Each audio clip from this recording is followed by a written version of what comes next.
so that we can proceed on. And now that we talk about garbage collection, which is not related to the introduction to computer system at all, right? So it's not for this class at all, but I'm glad that you brought it up. So I spent quite a lot of time trying to give a brief high level overview, right? So in case you're curious, you can take a more deeper look into garbage collection and what's the benefit. Obviously there's quite a lot of benefit, and what's the downside of a poorly designed garbage collector. So you want to make sure the design is good. But let's continue on from last what day? Thursday, last Thursday. So wait, I can't move my slide here. Okay, so we finished around this. How many people never use floating point number?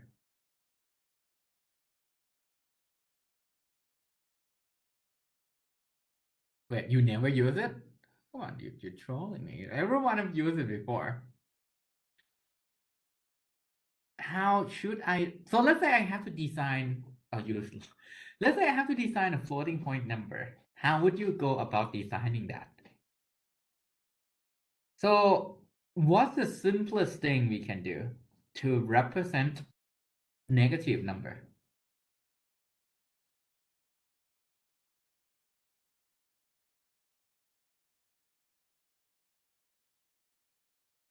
Sign bits, you're correct, right? So yes, it's most significant bits. Actually, the most significant bit is a sign bit. If that bit is 1, it's a negative number. If that bit is 0, it's a positive number. And then there are two more sets of bits. The first set is called exponent bits. The second set is called Mantissa bits. So before I go further, anyone want to take a quick guess on what does the exponent bit do?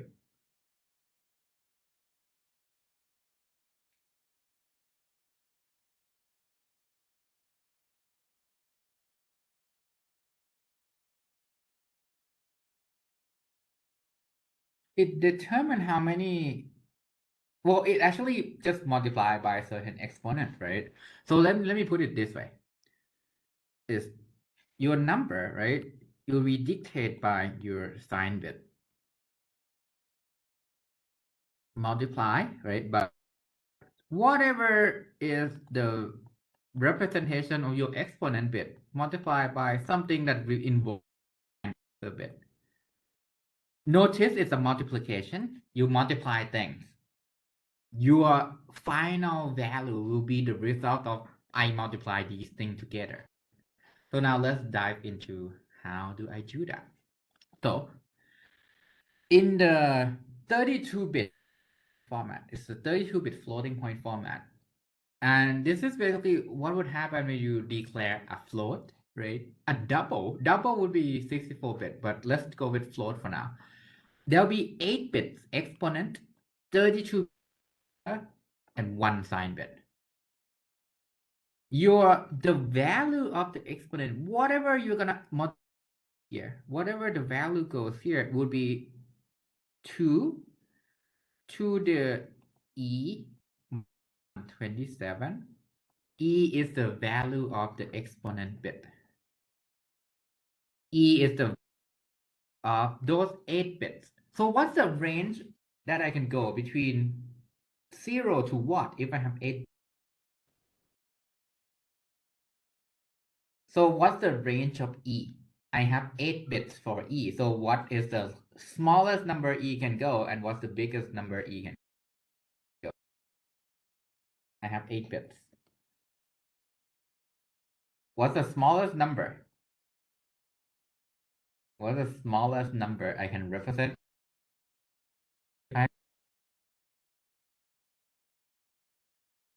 It starts from what? 0. 0 is what's the value of that?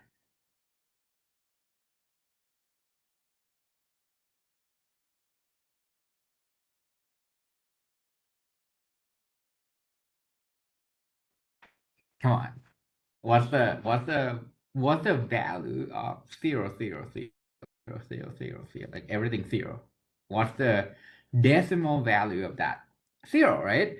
So E range of 0 to what? Was 1, I have 8 bits, and all the binary value inside the 8 bits are 1, 1, 1, 1, 1, 1, 1, 1, 1. What that represent that particular value? 2 to the 8 minus 1. 2 to the 8 minus 1. So that's 255, right? So E 0 to 255. So this box that I just draw is minus 127. So what's the range I can go from the smallest to the biggest? What's the smallest value is 2 to something? How can I? Yeah. If E is 0, I can go through 2 to the negative 127. What's the biggest I can go?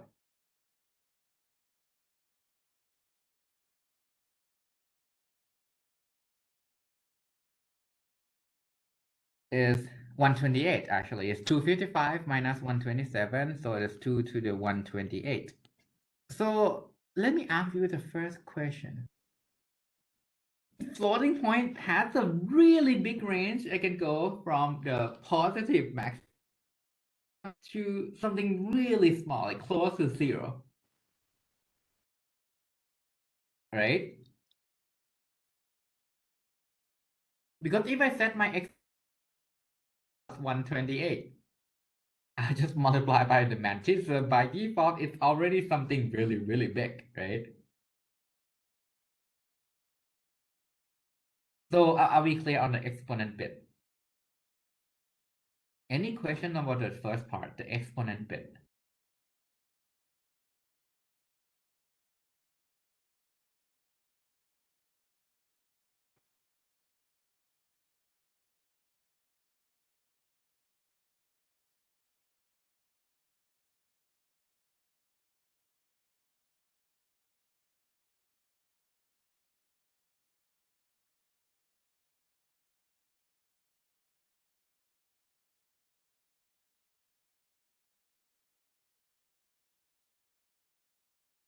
So now let's say you are clear. I don't know. There's no questions here on the chat. I'm like, are you other? So let's go do an example in a bit. But let's finish up the Mantissa part.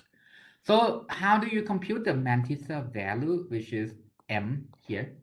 M is 1 plus the sum of the Mantissa bits.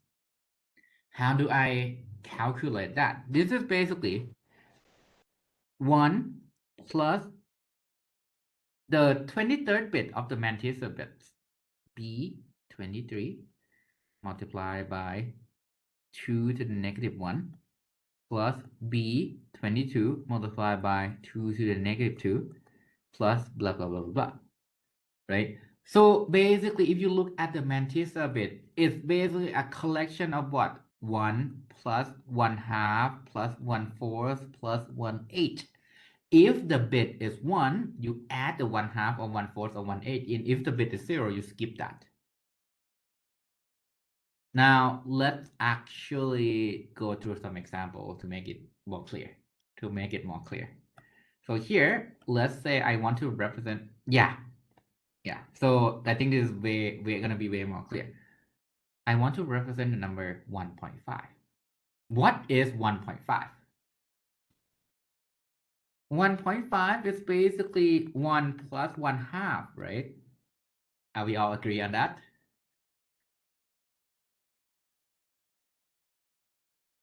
So what should be the sign bit?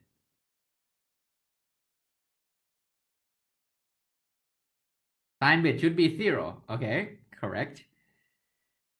Now I want to make sure the exponent multiplied by the Mantissa, right, is going to be 1 plus 1/2, right? So one thing I can do, Mantissa is basically in the format of 1 plus 1/2 plus 1/4 plus 1/8 plus blah, blah, blah, blah, blah. So do I have that already? Do I have part of it already in a 1 plus 1 half?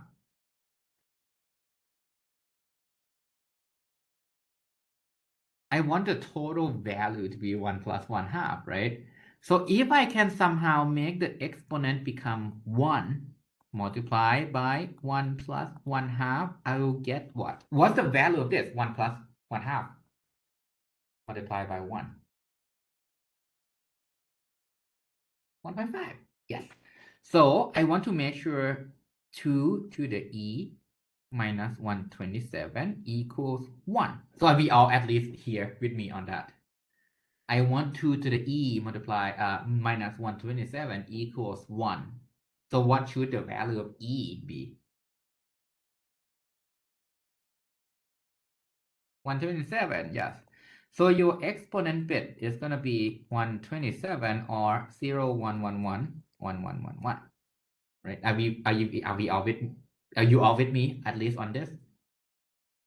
So now sign bit 0, exponent bit 0, 1, 1, 1, 1, 1, 1, 1. Now what should the Mantissa bits be? The way Mantissa works is this. It will be actually a bunch of binary. So this is Mantissa. Your value is going to be 1 plus, if this number is 1, this is going to be plus 1 half. If this number is 1, you add 1/4 to it.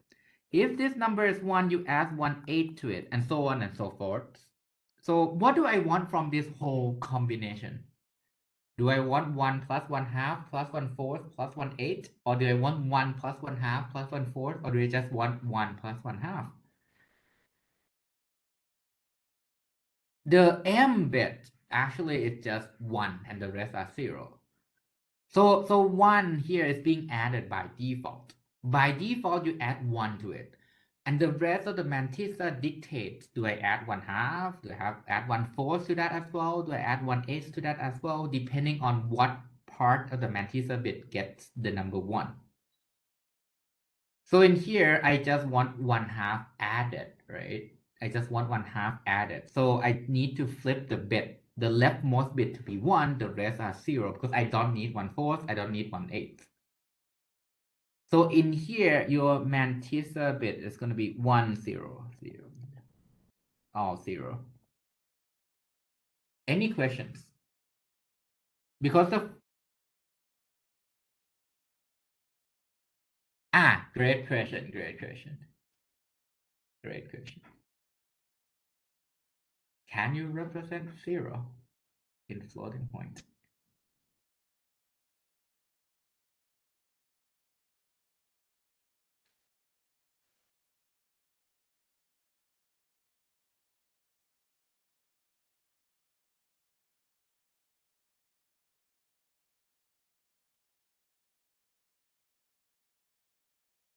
So what would happen if I have the Mantissa to be all 0?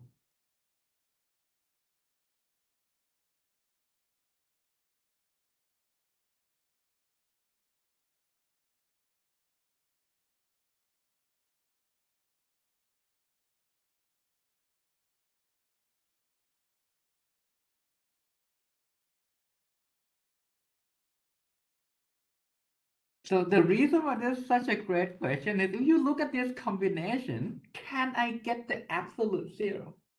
Can I? Or I would just have like something so close to 0. Just because there's no way for me to represent 0.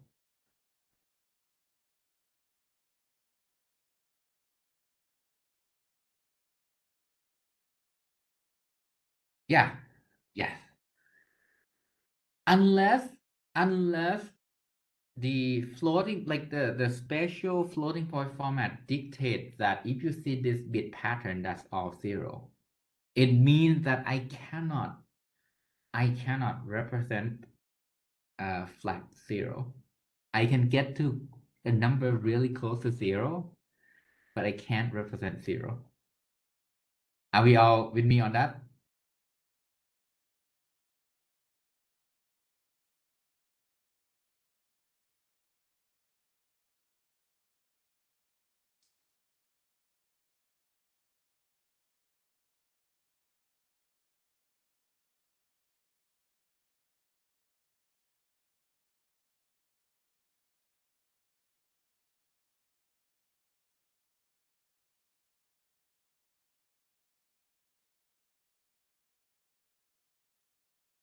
Yeah, so great response again. That should be something about not being able to say zero easily.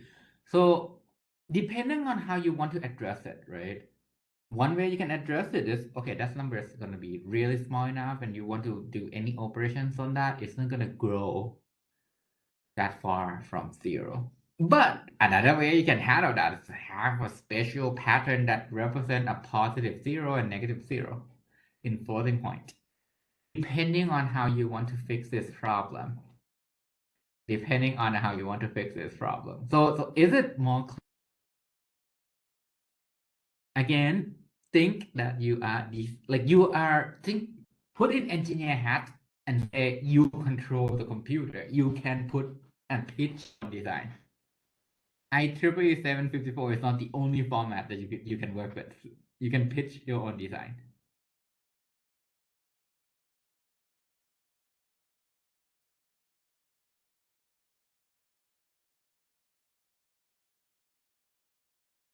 So again, question, any feedback from that? So then how about 1.25? Sorry, 1.25. How's that number? 1.25 is what? 1 plus 1/4, right? So what exponent bit?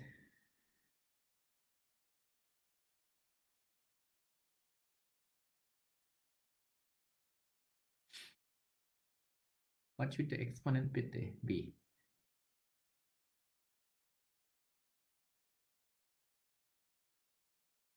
Yeah, exponent bit should be 0, 1, 1, 1, 1, 1, 1, 1.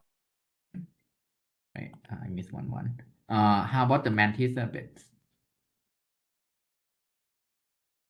0, 1, and a bunch of 0, right? Yes. So I think you got it now. 0, 1, because I don't want 1/2, I only want 1/4. How about 2.5? 2.5 is what? 2.5 is 2 multiplied by 1 plus 1/4, right? So E is going to be 1, 0, 0, 0, 0, 0, 0, 0, because I want E to be 128.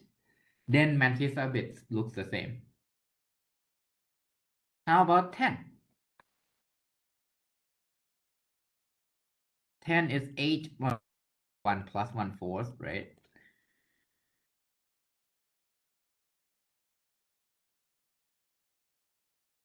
So you can just add 2 to the exponent. Yeah, it's going to be 130, and then we are good, right? So that's how floating point actually work. And operation on floating point, how it's done. You multiply the Mantissa parts, you multiply the exponent part, you multiply the sign bit, and you get the new value. All right. Any questions?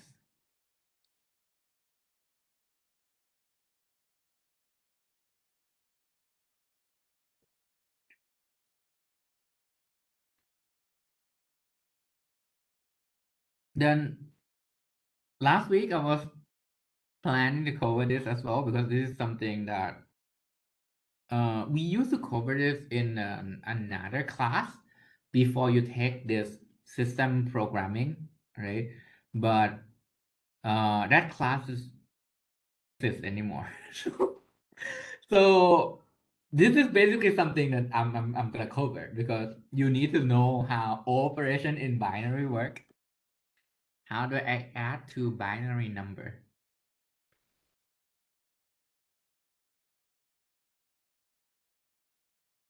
What's the easiest thing you can do if you want to add to binary number? Can I do this?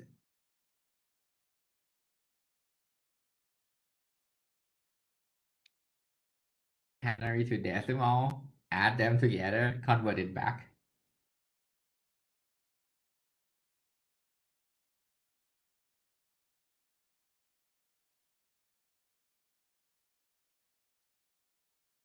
I do this.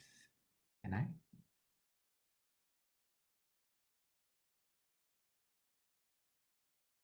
It's a yes or no question. Either or you just don't want to type anymore. But yeah, you can convert to number and add them, and you can add to binary number that way, right? But let's do something faster. And before before we go there, let me just ask, how do we add the decimal? So how can I add 1, 2, 3, 4? Let's 5.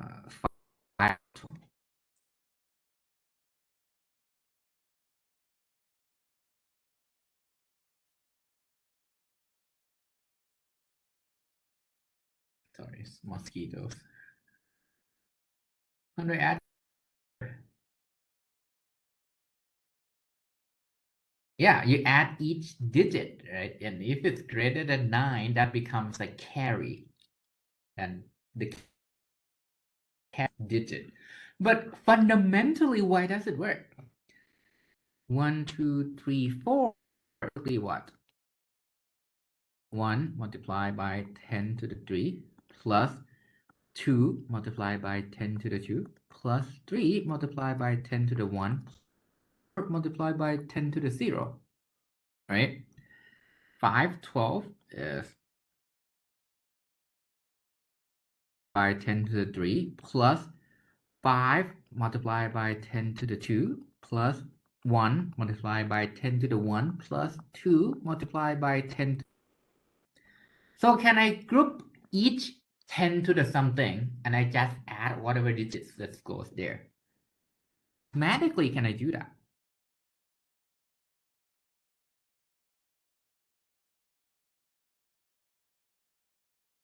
Because it's all 10 to the 3, it means I can add these two numbers together. Because it's 10 to the 2, I can add these two numbers together. It's 10 to the 1 number together. And both of them are 10 to the 0. Again, I can add them together, right? Because I can shuffle all the add sign. I can shuffle it like this. 1 multiplied by 10 to the 3 plus 0 multiplied by 2 multiplied by 10 to the 2 plus 5 multiplied by 10 to the 2, right? Plus 3 multiplied by 10 to the 1 multiplied by 10 to the 1, right? Plus, again, 4 multiplied by 10 to the 0 plus multiplied by 10 to the 0. And then I can pull out, right? I can pull out the 10 to the 3. So it becomes plus 0 multiplied by 10 to the 3 plus 2 plus 5 multiplied by 10 to the 2 plus 3 plus 1 multiplied plus 4 plus 2 multiplied by 10 to the 0. That's how we can add decimal number. Now we can do math. Anyone got taught this, right? Actually, on why I can just align it and then add the two numbers together because of these reasons.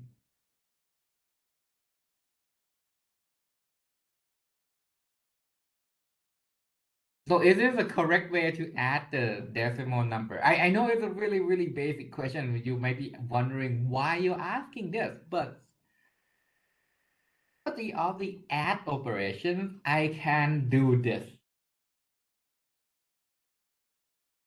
And do this, and it explain why in your primary school, right?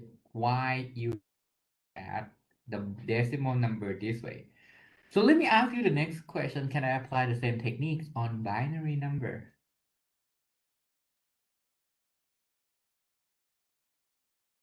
Can I apply the same trick with the binary number?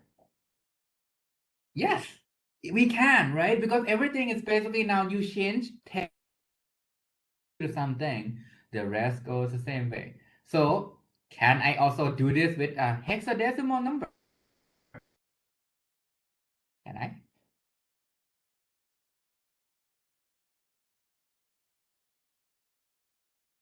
Yes, yes, with a different base. And the proof You can do the same thing here.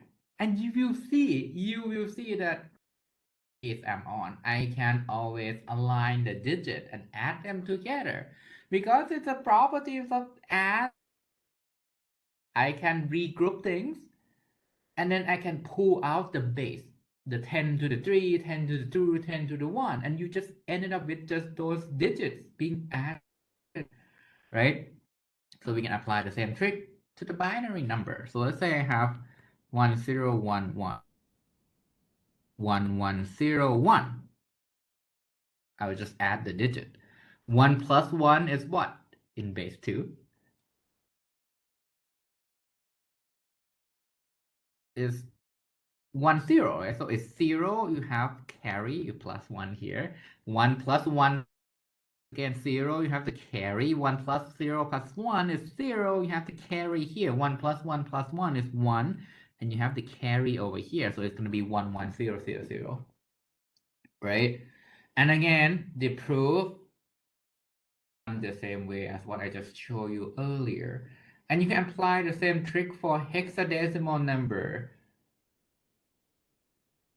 and any weird base that you want, base 13, base 14, if you want, it works.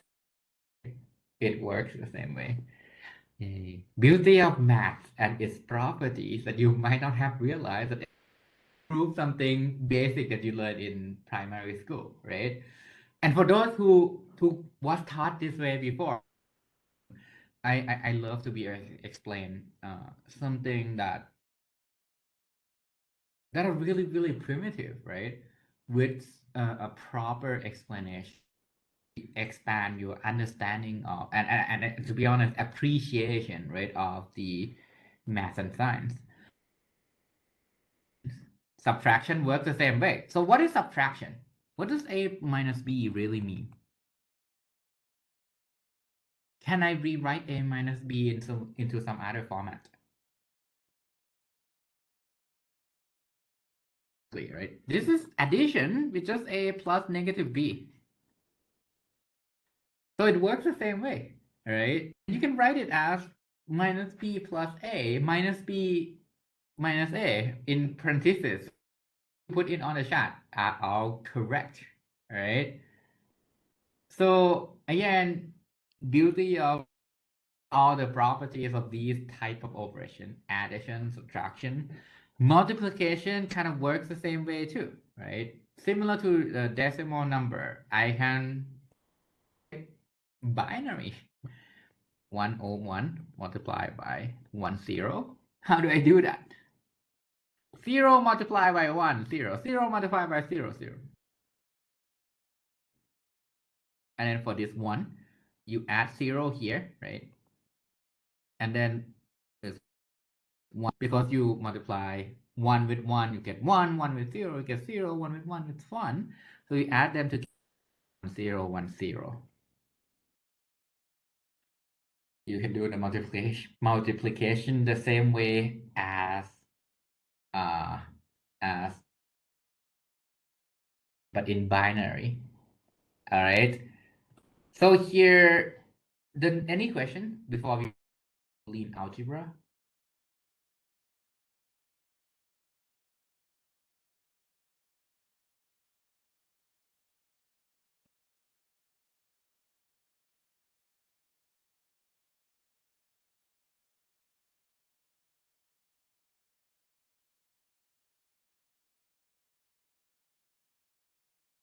So before we go into Boolean algebra, which is logical operations, how about we take a quick break, maybe 7 minutes, and we 5, is that okay? Is the division the same way? Division is kind of a little bit odd to write, to be honest.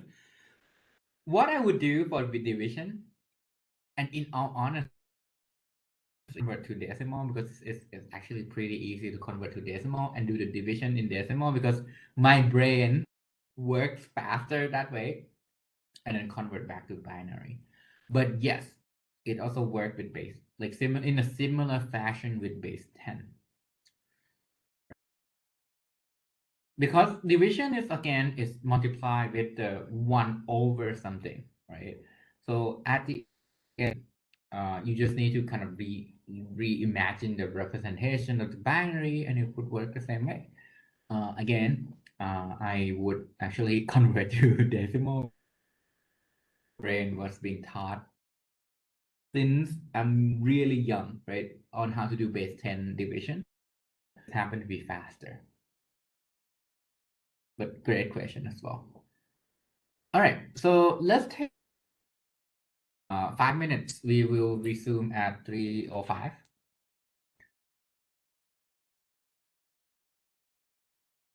And if you have any questions, put it on the chat. I'll go through the question. And let me pause the recorder a little bit.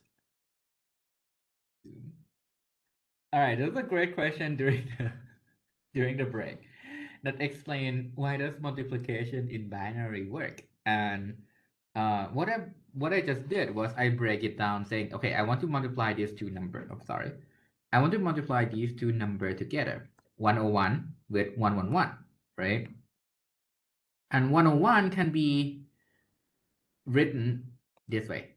111 can be written this way, right? And you multiply the two numbers, so I can write it out. If I write it out, you get this line. This is 101, this is 111. And you do the multiply, right? And what I just told everyone here is, well, if I do the multiply as what you told in the middle school and high school, right? You take the first letter 1 here, multiply by the top line, you get 101 right here. This line number 1 is the same operations as you take this number 2 to the 0, multiply by everything in the parentheses to the left, which is your top line. You can do the same thing for the second line and the third line, and you notice that it's actually just expanding this 2 to the 1 multiplied by everything here, expanding to the 2 multiplied by everything here. And then afterward, you have the last step where you add everything together, which is now you have to multiply everything. You add line 1, 2, and 3, and you get your results, right?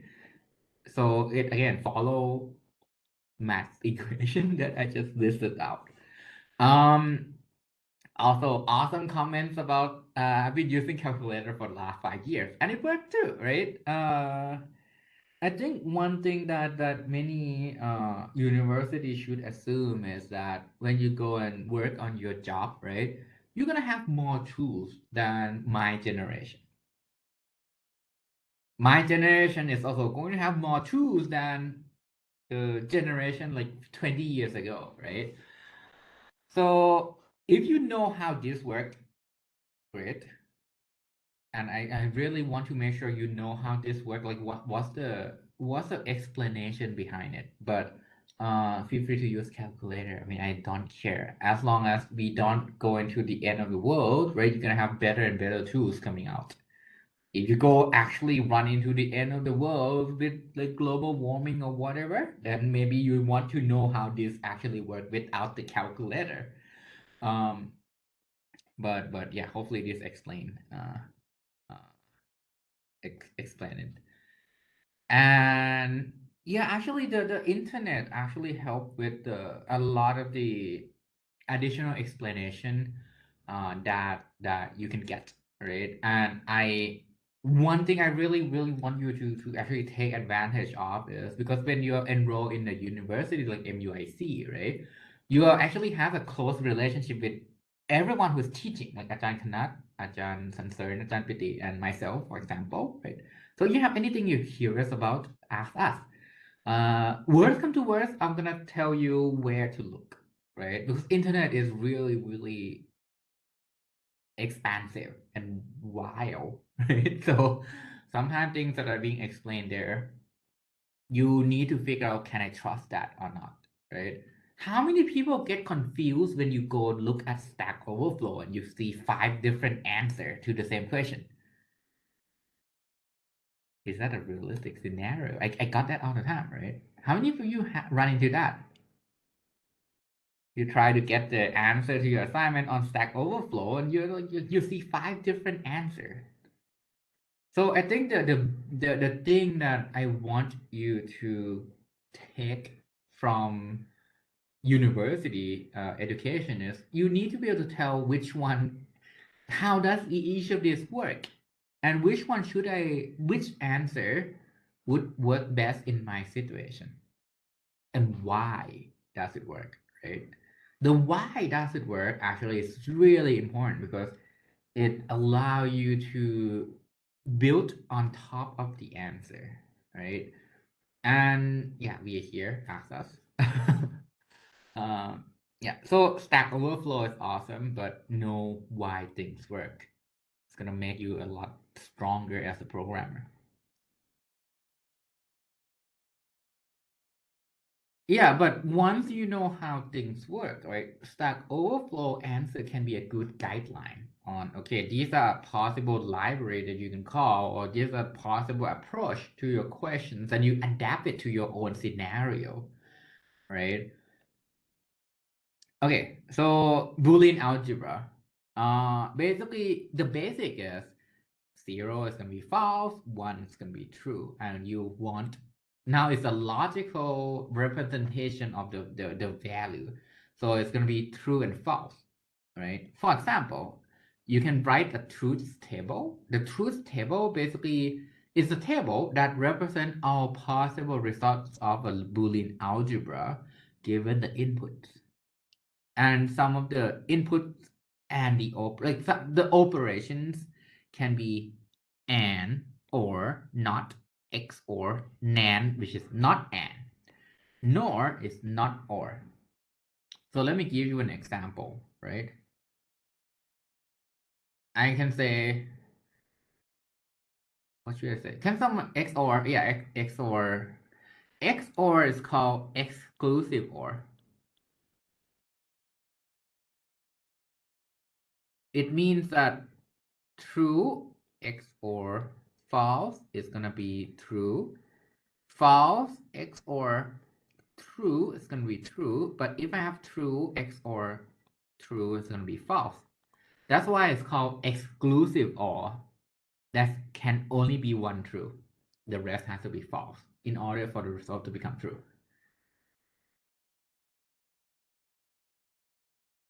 Oh, f and f is false. So that's why we call this exclusive, because the word exclusive is like there's only one thing, right? It's or, but it's an or operation where I can only take one true statement. This is not the same as or, because true or true is true, right? True or true is true,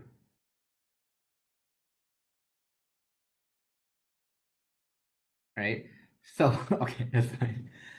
So, can someone give me the explanation, like a statement that can be true or false? And I'll just give you an example of the and an or operation.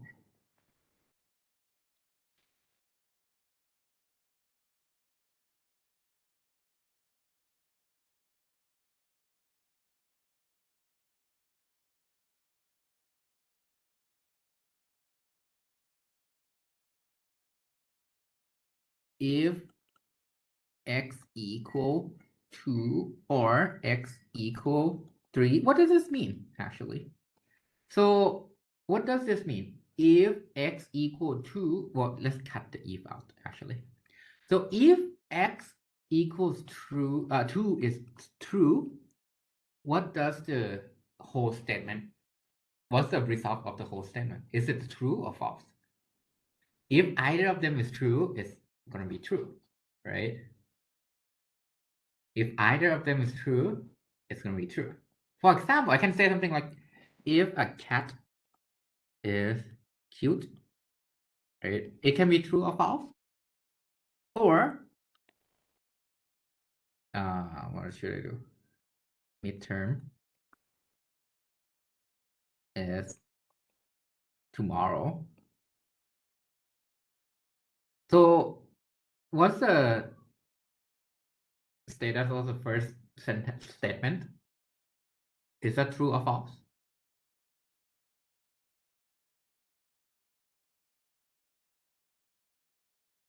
It's true, right? How about the second one? Is it true or false? It's false, right? Because it's on Thursday. So the whole thing is true or false. It's going to be true, right? I can pair it up. For example, if chat is cute or midterm is tomorrow, then you will panic, right? And then you can look at how this would work, right? I didn't say about that. So yeah, it's gonna be on Thursday. Sorry, that's something. That's the truth. How I change this to an? How about I change it to an? So what's the result of this statement? If cat is true, right, cat is cute, and midterm is tomorrow, but that's false, so the whole thing is going to be false, right? So you can look at the truth table. A truth table is basically, let's say I have the statement A and B or C. The truth table is like a brute force solution to all the possible combinations. If A basically is a table that lists all the possible outcome of A, B, and C. And then I will look at the outcome of my statement, right? So in this case, A can be true or false, B can be true or false, C can be true or false. In this case, the truth table that lists A and B or C is going to be something like this. If A is true, B is true, C is true, A and B or C is going to be true. A and B here is going to be true.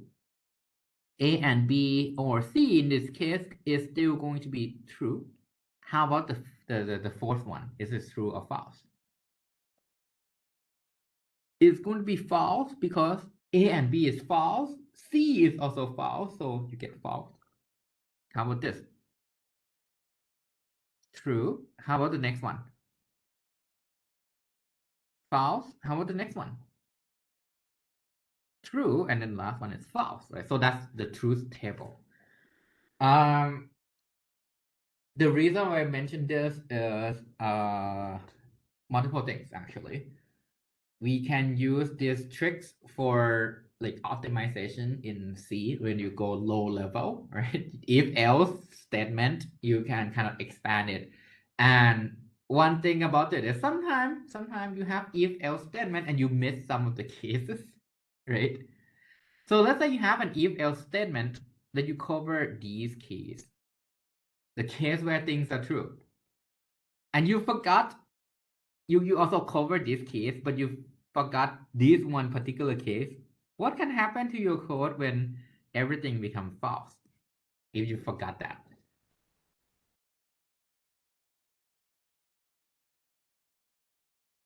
Well, it won't break, right? Because your code is programmed in a way you design them to. But if you suddenly forgot that case and you're supposed to do something with it, your code is going to be buggy, right?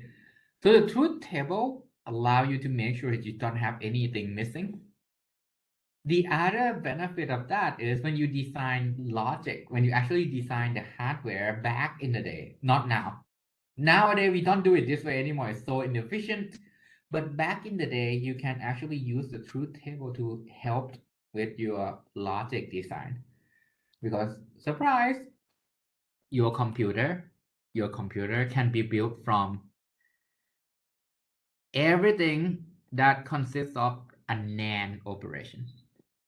Or everything that consists of a NOR, or not and not or. Your entire computer can build, if you can build a NAND gate, a logic that would do not and, you can then add numbers together, subtract things, multiply things, do a division. Basically, every single logic operations, including operations in maths, from a NAND gate. Which means that you can build Boolean algebra, use the truth table to build your computer. To build your computer. But again, this is so inefficient. These days, you can automate this process. You can automate your design, and you can automate all the possible options that your computer can output. and would make the whole design process much more efficient. All right, any questions about this before we go into Boolean algebra? So let's go through some example of why this can be useful, right? So let's say, how many of you are familiar with set operation?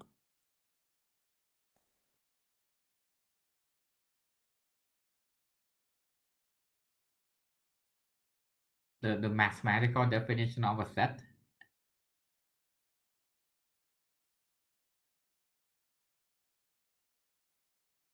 Yeah, like union and intersection. So if I want to union two sets in C, right? What's the simplest thing you can do? Do you need a loop? So let me first ask this question. You need to kind of like go over everything in the first set, then you append the first set with everything on the second set, but you want to make sure there's no duplicate elements. So that's a union, right? How about intersection? Can someone briefly tell me how to approach a set intersect? Yeah, so you would go loop around, right, the two sets and look at common elements. So what if I say my set can consist of any number from 0 to 8? So my set can be any number from 0, 1 to up to 8. How can I represent this set? I guarantee that it's going to be either 0, 1, 2, like any combination of these numbers, but it won't be -1. It won't be 9. It will be something between 0 to 8. I can use a bit vector, right? I can use a bit vector where my number, right,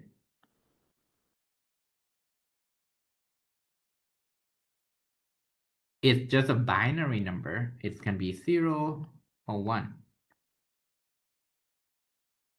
And let's say, and this is position 0, position 1, 2, 3, 4, 5, 6, 7, and 8. The number 1 on any of the position, my set will have that number. So over here, what is the number in my set? Where is the set bit? Where's the 1 bit? What position has the 1 bit? 1, 4, 6, and 8. Yes. And let's say I have another set that has the number 2, 4, and 7, and 8. What should the bit vector look like?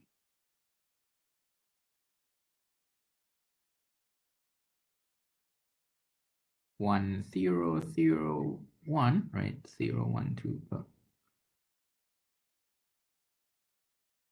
So this should be my bit vector, right? I have on position 0, position 4, position 7, and position 8.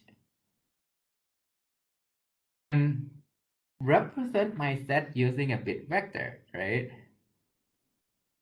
What if I want to do a union of the two sets? What can I do? How do I union the two sets to get this 0, 1, 4, 6, 7, and 8? Let's say this is A and this is B. A union B. Can I use some bit operations to do this? Oh, number together, right? But are there any binary operation like AND, OR, XOR that I can do on this two set? Or the OR would combine all the ones, right? So this is the same as I have number A or B. Result in what? 1, 1, right? 0, 0, 0, 1, 0, 1, 1, 1, which is 6, 7, 8. How about intersection? How do I intersect the two sets?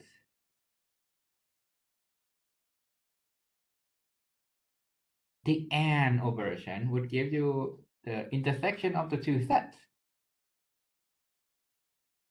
This is going to take a really, really quick amount of time. The amount of time it takes to do this and or is basically one single instruction. It's like you add the two numbers together, right? You don't have to loop. You don't have to do anything. Just AND the 2-bit vector and you get the new set. Or the 2-bit vector and you get a new set. So there are optimizations you can do when you have Boolean algebra at your disposal. Assignment 4 will have some of this. Assignment 4 will ask you to play around with Boolean algebra so that you can do certain tricks, right? Also, another thing that I want to point out, this is different from a logical operator like and or here. The single and single or, right, would apply the operation for each bit.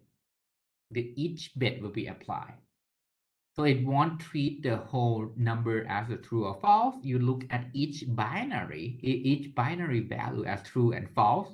You apply the whole bit vector. So you can represent this as a set and use the ampersand as an intersection or as a union.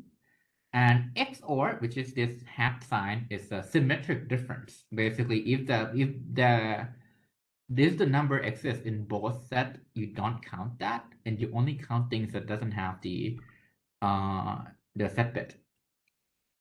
Complement is not, so this tilde is not. This is XOR. You can also use shifting, right? So logical shift, you just take the bit vector and you shift them to the left or to the right.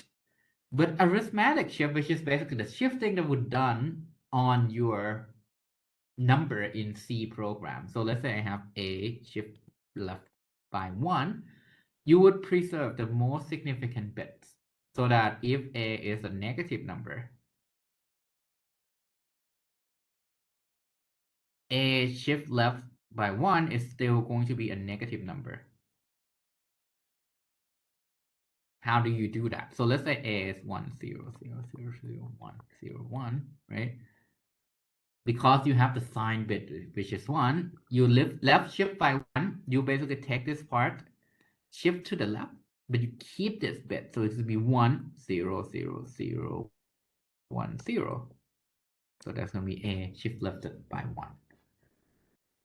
And you can use this trick to do complex operation. For example, negation, the simplest one, we talked about this last week.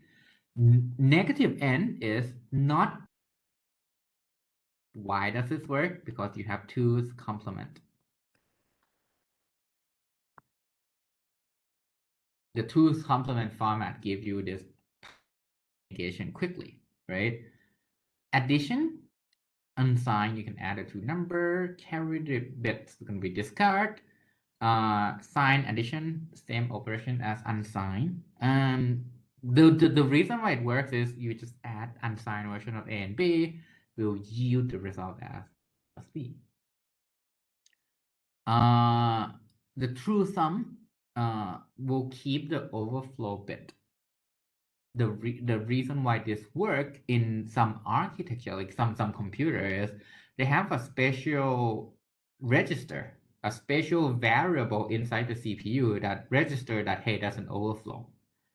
Subtraction, if you know how to add, subtract is like A minus B to A plus minus B, right? As we discussed earlier.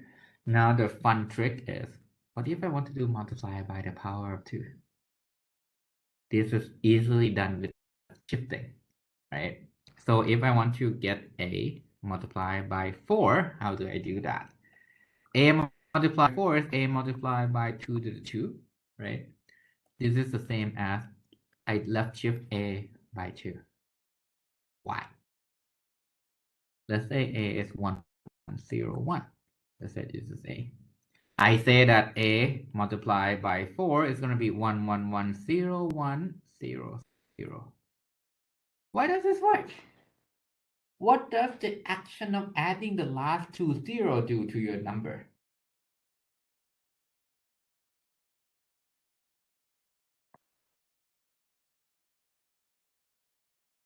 So A is basically 2 to the 4 plus 2 to the 3 plus 2 to the 2 plus 2 to the 0, right? So that's A. And we all with me so far, basically A is 2 to the 4 plus 2 to the 3 plus 2 to the 2 plus 2 to the 0.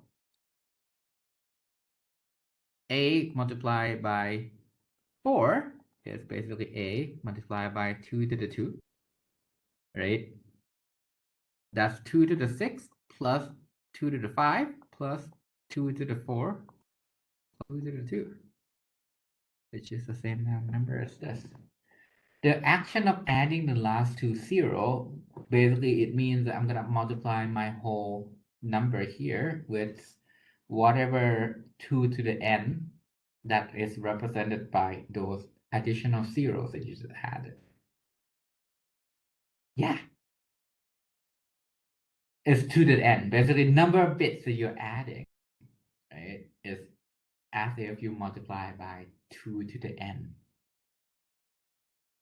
So if you want A multiplied by 2 to the 8, this is basically the same as A left shift by 8. A multiplied by 2 to the 4 is going to be the same as A left shift by 4.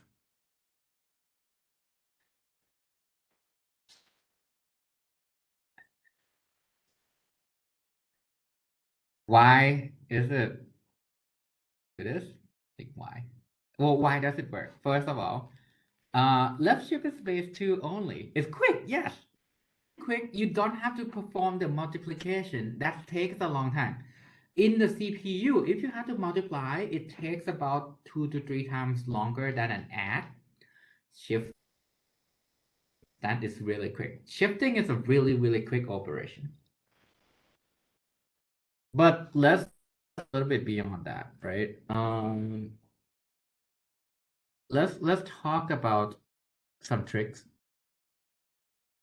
What if I want to do A multiplied by 12?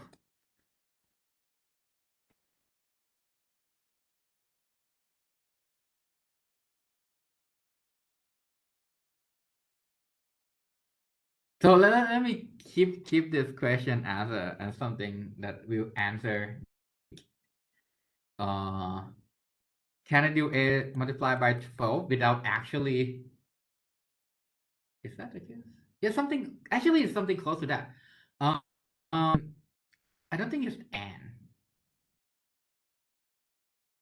It's adding.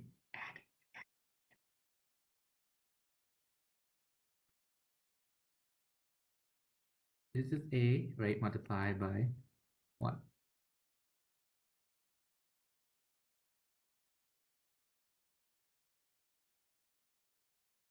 Yes, and you can then replace A multiplied by a bunch of adds as well, right? And you left shift by 2. So there's multiple tricks you can do so that you don't have to do the multiply.